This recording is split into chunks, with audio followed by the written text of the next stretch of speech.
Our call to worship was written by Seely Katovich.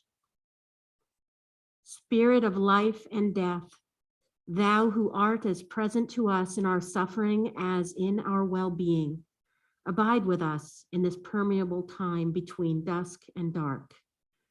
Soothe the secret pains we carry. Bless us with the courage to move toward our grief and not away. When all is hidden, when we find ourselves moving among the shadows, when we do not know the way, quiet our hearts, still our restlessness. Help us to embrace the unknown, to hold the mystery, and to let ourselves be held by it. For thou art the great hiddenness. And yet we know that our breath is not so close to us as thy presence. Abide with us, O Spirit of compassion, as the power of healing, the assurance of peace, the love that will not let us go.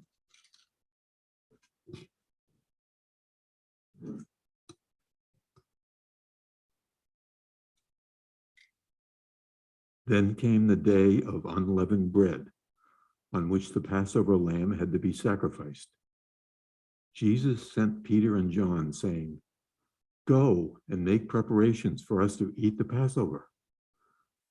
"Where do you want us to prepare for it?"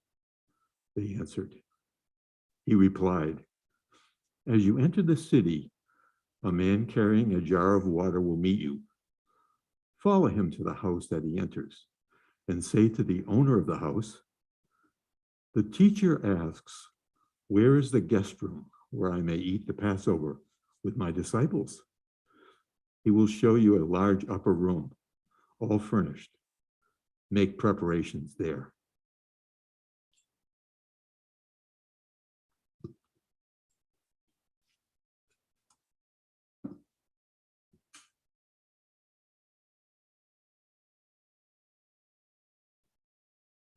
So let's stop in the story there for a moment and pause. I invite you either to close your eyes or to gaze softly into the distance. Imagine you're sitting at the table in the upper room with this mysterious, charismatic, perhaps godly figure, Jesus. You know the authorities are after him, and maybe you too. Your life is in danger, and Jesus's as well. Imagine yourself at this table 2,000 years ago. Let yourself feel the intensity of the moment. What is this man, Jesus, saying? What does he mean by these words?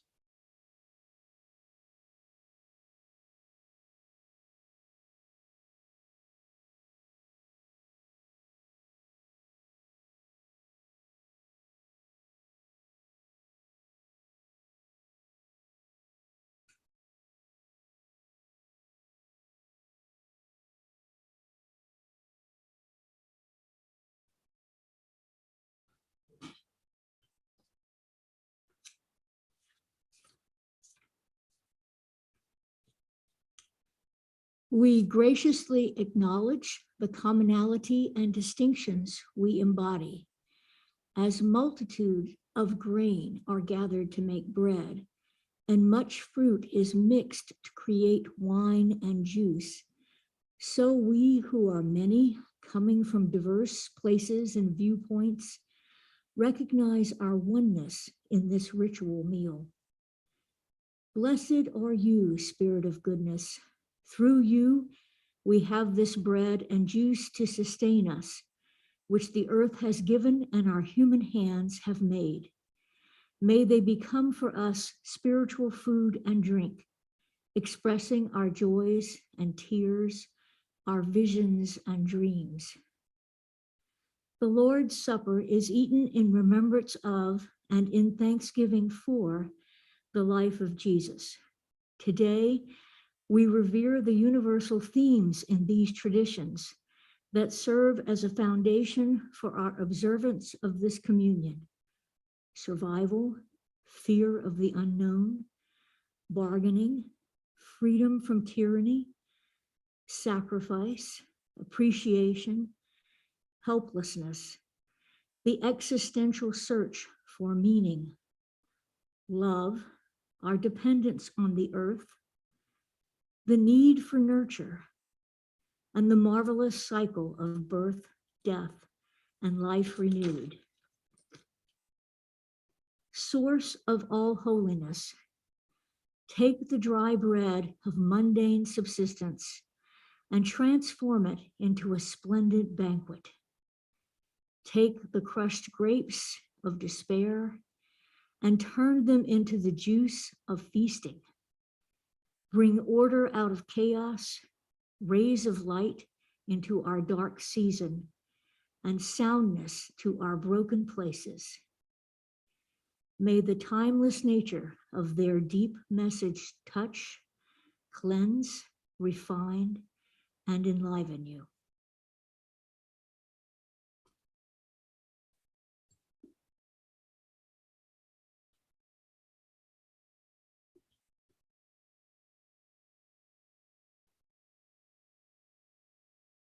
When Jesus offered that first communion at the Last Supper, he gave his disciples bread, saying, "Take, eat, this is my body." He gave his disciples wine, saying, "Drink this, all of you, this is my blood." Tonight, we will remember and receive the Eucharist together.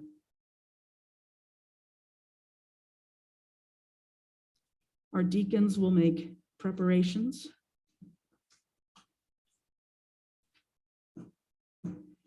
There's a choice of juice or wine. There are gluten-free vegan muffins or a vegan loaf of bread that you'll have a choice as well.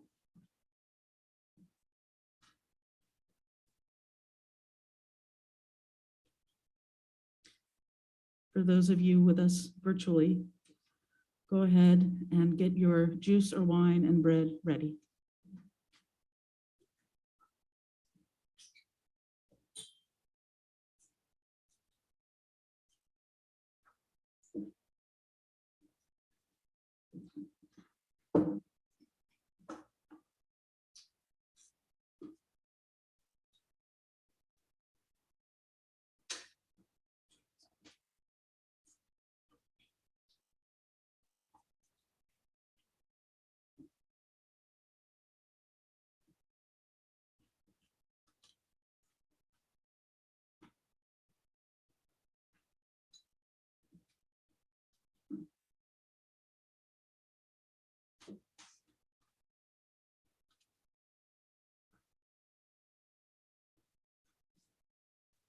Oh.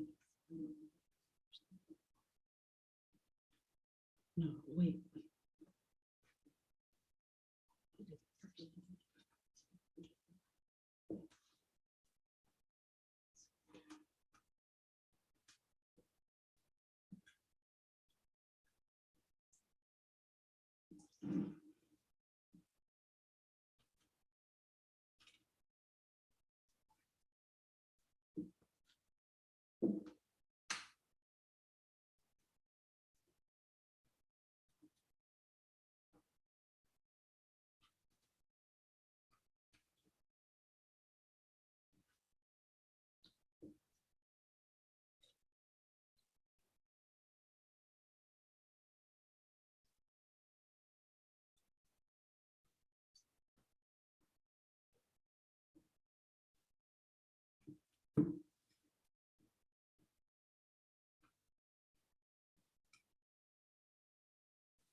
This is the bread of life.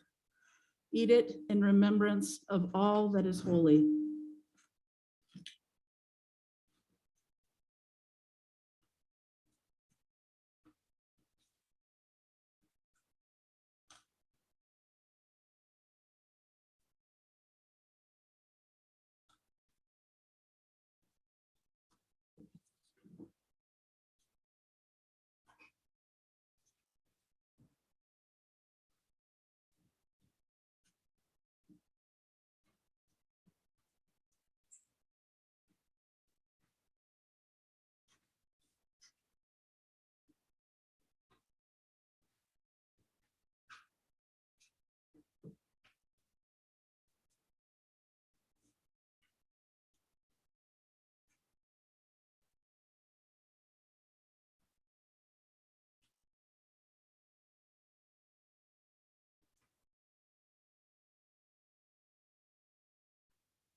Eat in remembrance of all that is holy.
This is the elixir of life. Drink it in remembrance of our connection with the oneness of all things.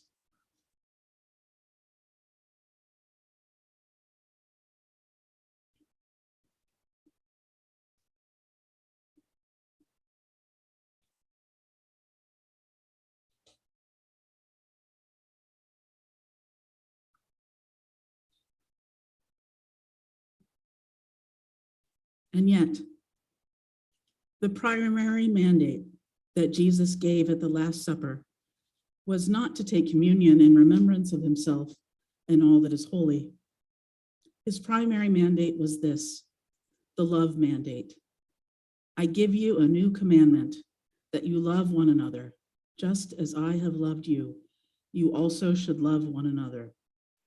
By this, everyone will know that you are my disciples, if you have love for one another.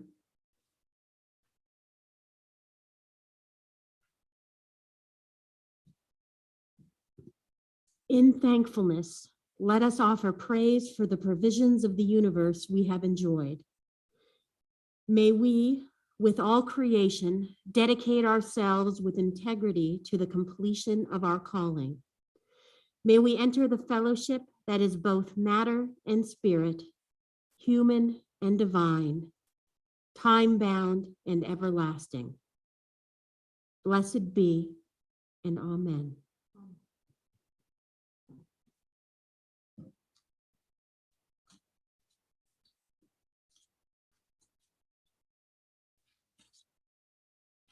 If anyone wants more.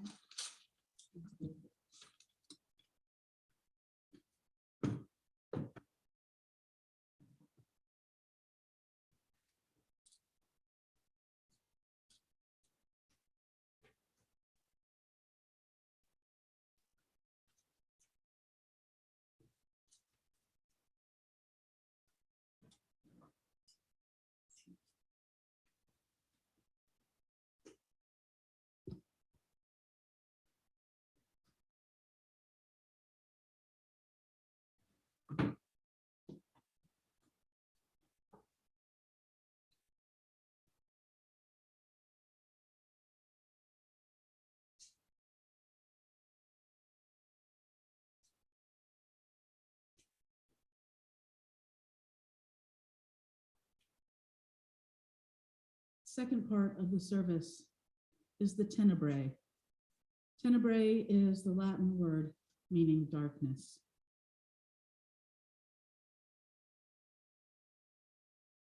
We know that this is not the end of the story.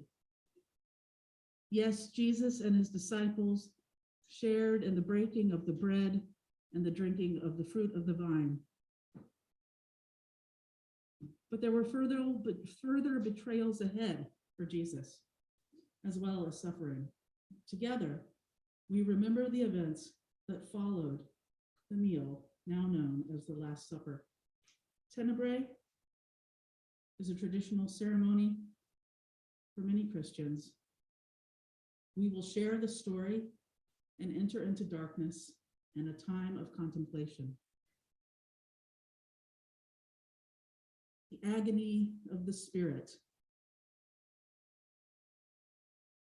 Jesus went out as usual to the Mount of Olives, and his disciples followed him. On reaching the place, he said to them, "Pray that you will not fall into temptation."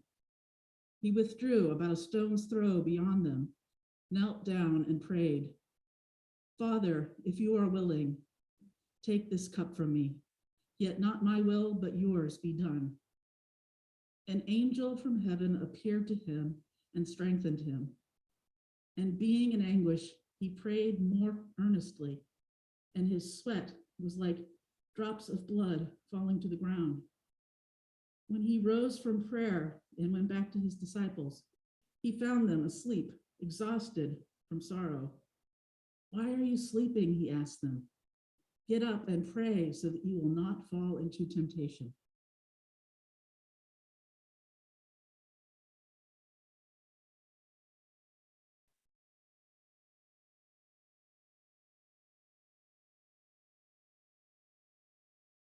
When he had finished praying, Jesus left with his disciples and crossed the Kidron Valley. On the other side, there was a garden, and he and his disciples went into it. Now Judas, who betrayed him, knew the place because Jesus had often met there with his disciples. So Judas came to the garden, guiding a detachment of soldiers and some officials from the chief priests and the Pharisees. They were carrying torches, lanterns, and weapons. Jesus, knowing all that was going to happen to him, went out and asked them, "Who is it that you want?" "Jesus of Nazareth," they replied. "I am he," Jesus said. And Judas the traitor was standing there with them. When Jesus said, "I am he," they drew back and fell to the ground. Again, he asked them, "Who is it you want?" "Jesus of Nazareth," they said. Jesus answered, "I told you that I am he. If you are looking for me, then let these men go."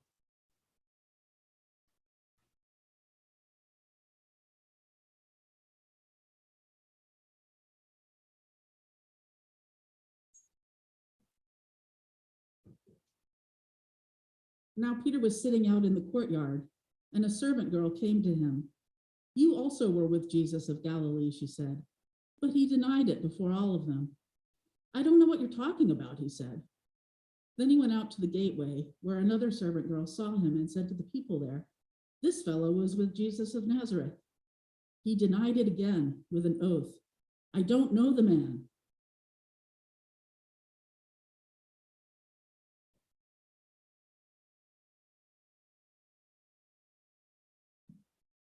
After a little while, those standing there went up to Peter and said, "Surely you are one of them. Your accent gives you away." Then he began to call down curses, and he swore to them, "I don't know the man." Immediately a rooster crowed. Then Peter remembered the word Jesus had spoken, "Before the rooster crows, you will disown me 3 times." And he went outside and wept bitterly.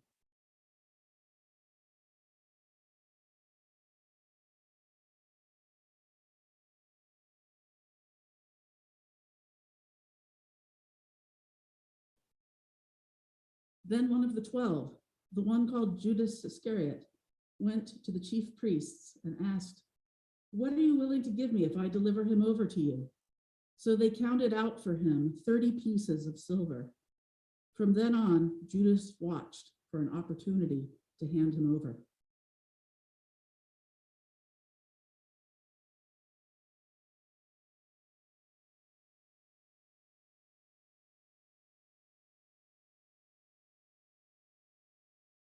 "What shall I do then with the one you call the King of the Jews?" Pilate asked them. "Crucify him," they shouted. "Why? What crime has he committed?" asked Pilate. But they shouted all the louder, "Crucify him." Wanting to satisfy the crowd, Pilate released Barabbas to them. He had Jesus flogged and handed him over to be crucified.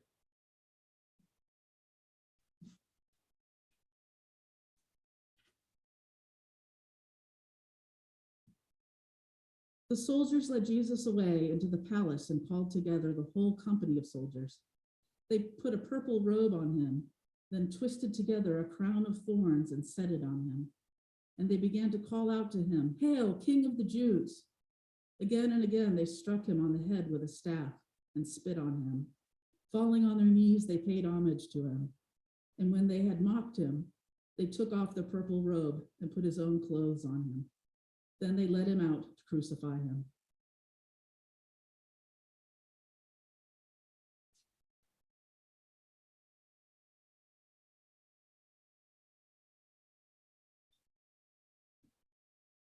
As they were going out, they met a man from Cyrene named Simon, and they forced him to carry the cross.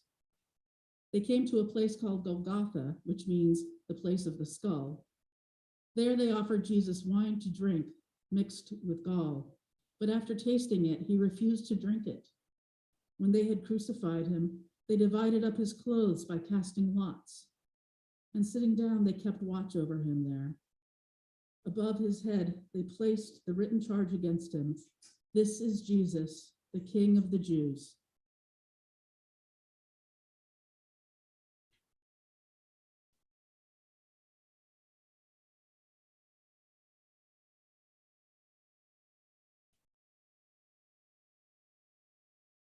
Two rebels were crucified with him, one on his right and one on his left. Those who passed by hurled insults at him, shaking their heads and saying, "You who are going to destroy the temple and build it in 3 days, save yourself. Come down from the cross if you are the Son of God." In the same way, the chief of priests, the teachers of the law, and the elders mocked him. "He saved others," they said, "but he can't save himself. He's the King of Israel. Let him come down now from the cross and we will believe in him. He trusts in God. Let God rescue him now if he wants him. For he said, 'I am the Son of God.'" In the same way, the rebels who were crucified with him also heaped insults on him.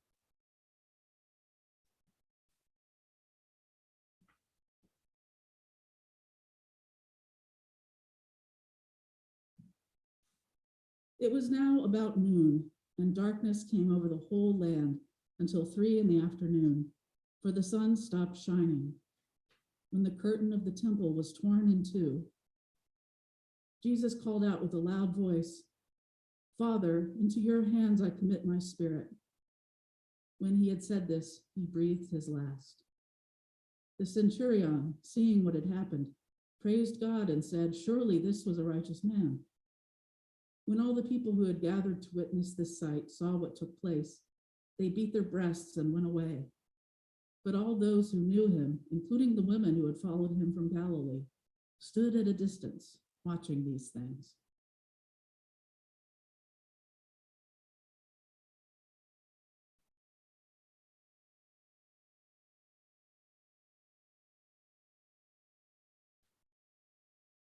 Later, Joseph of Arimathea asked Pilate for the body of Jesus. Now Joseph was a disciple of Jesus, but secretly because he feared the Jewish leaders. With Pilate's permission, he came and took the body away.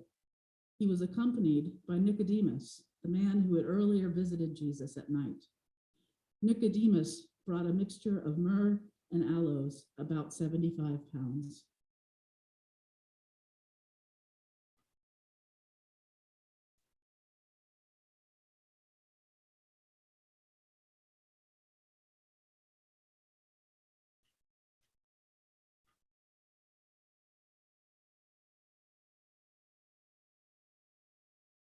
There's one more candle.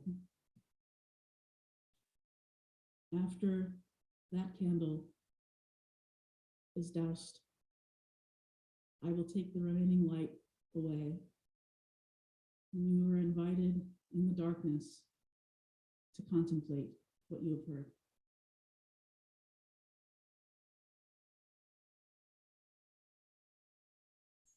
Taking Jesus's body, the two of them wrapped it with the spices and strips of linen. This was in accordance with Jewish burial customs. At the place where Jesus was crucified, there was a garden, and in the garden, a new tomb in which no one had ever been laid.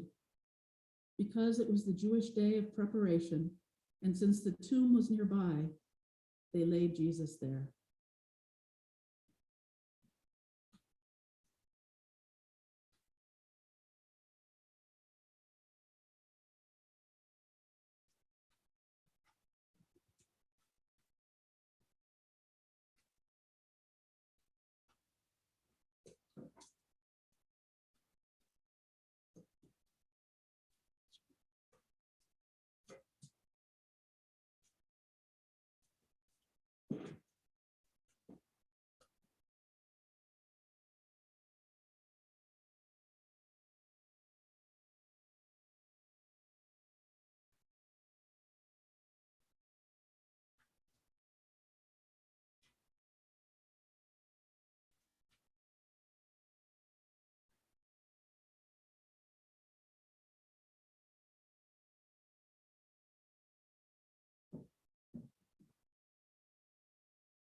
As is tradition at a Tenebrae service, there is no benediction because the events of this night do not conclude until Easter morning.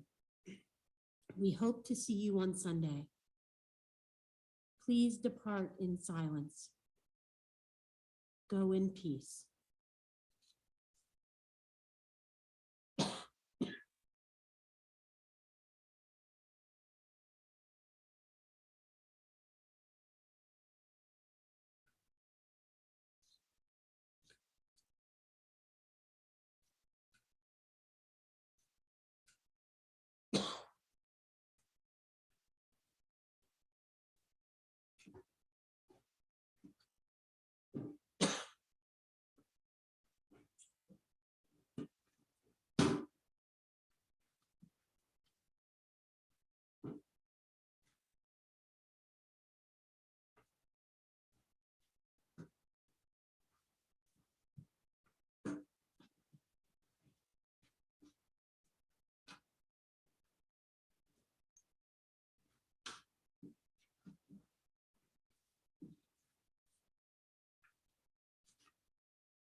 Sit in contemplation as long as you wish.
Go in peace.